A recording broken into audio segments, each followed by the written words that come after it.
Yo boys, we are back and I have another showcase for you guys. So today we have buffed Sid because I noticed no one showcased him yet. So I thought might as well showcase it.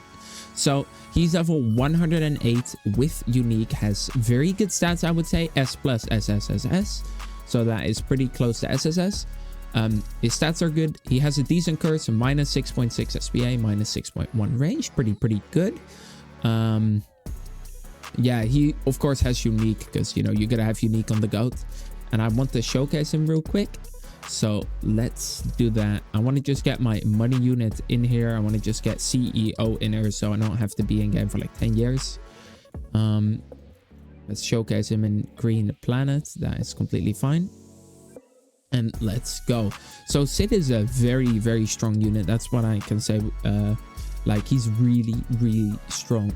He's especially strong with Griffith. In full buffed cases, he's a little worse compared to other units because he's true damage. So the only unit that can actually buff him is what's he called?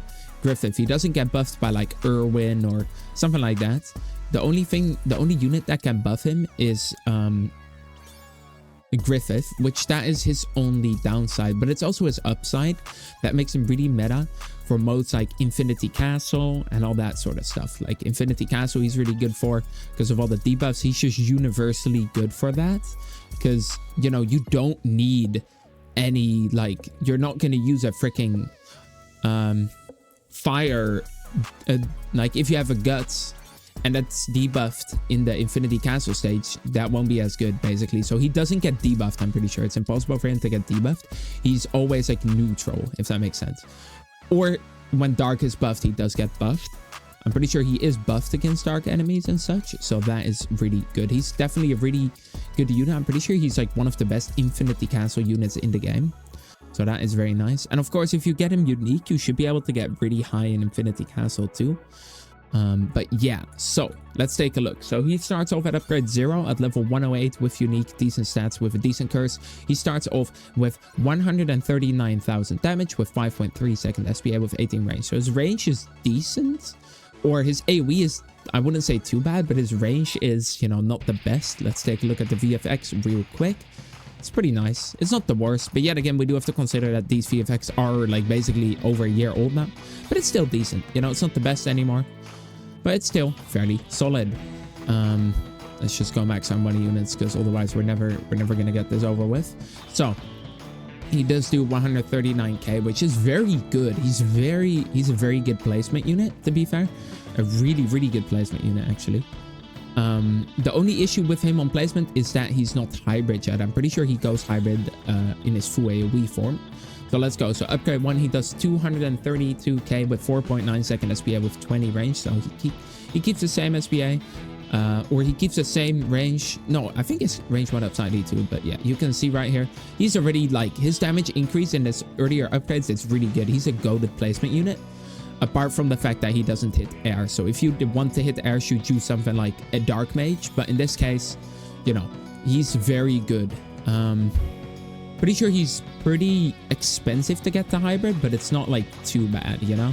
So next upgrade, we have 372,000 damage with 4.5 second SPA with 22 range. So you can see that he's multi-hit also on placement. That's also pretty important. And his SPA is really short. I like him a lot for placements, that's for sure. I feel like Dark Mage's AoE is a bit bigger on placement though, yeah. But he's definitely a good placement unit. I'm pretty sure he hits 3 times. We can't really check that out right now, but I'm pretty sure he hits 3 times. Next, here's where he actually starts becoming really good. So at upgrade 3, he gets this move, which charges up a little bit with pretty decent SPA. Like, it's not a 6 SPA is not bad for the AoE that he has. As you can see, he's a pretty solid circle right now, which is very good. I would say he's definitely good in this stage. And then an upgrade 4, you know, he does this amount of damage, of course. An upgrade 4, he already does 700k, which is pretty insane. I can't lie. That is very insane, actually. 700k at upgrade 4. And it's pretty cheap to get him to this upgrade. But after this, like this next upgrade is already going to cost quite a lot. That's the only downside to Sid. Like right about here, he starts getting pretty expensive, which is, I mean, it's not the worst, you know. Like you can make it work. So 698k, 6.0 SPA with 27 range. Now his range goes up a bit, his SPA goes down a bit, I think, and his damage goes up by a lot. And here's where he actually becomes really good. I'm pretty sure he becomes hybrid here. Here is where he becomes hybrid. This is his full AoE stage, if that makes sense. Also, let's take a good look at his VFX real quick. You already know. Look at that. Still pretty decent VFX even till this day. Like, even though it's like 1.5 year old by now or something. It's pretty crazy. But yeah. Look at that. So yeah, it's definitely a pretty big circle. I like this attack a lot personally. Like back when he was my only unique, I used this for like everything. I just got him to this AoE and you were basically set. And now we are going to be getting him to full AoE. So let's do that right now.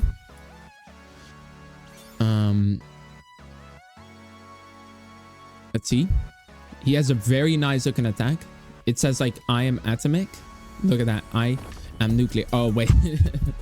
They took the voice line away too. But he used to say like, I am atomic. And then, you know, he would do the attack. But I don't think he does that anymore because of copyright reasons, of course. But yeah, it still looks decent. To this day, like, I think it looks really nice. We can take a little bit of distance, you already know.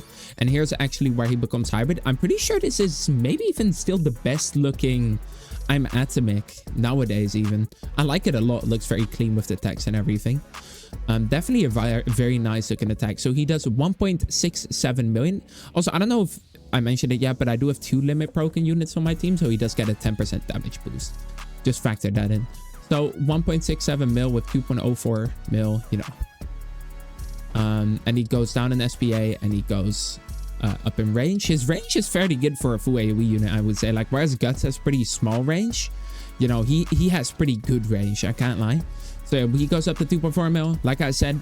And then, you know, his range, just consider that his SPA, if you don't have a curse on him, is going to be slightly higher, and his range is going to be like what, maybe like 42, and his SPA might be like 8, something like that. But yeah, that's not the worst for sure. It's definitely very nice looking attack. Like I said, it's just a goat, man. He was my first unique and shit. It's very fire. So last upgrade, 2.32 million damage with 7.5 second SPA with 40 range. So his DPS, let's calculate his DPS real quick. His DPS will be around, let's see. So what was it again? Let's get him in at 232 with 7.5 second SPA.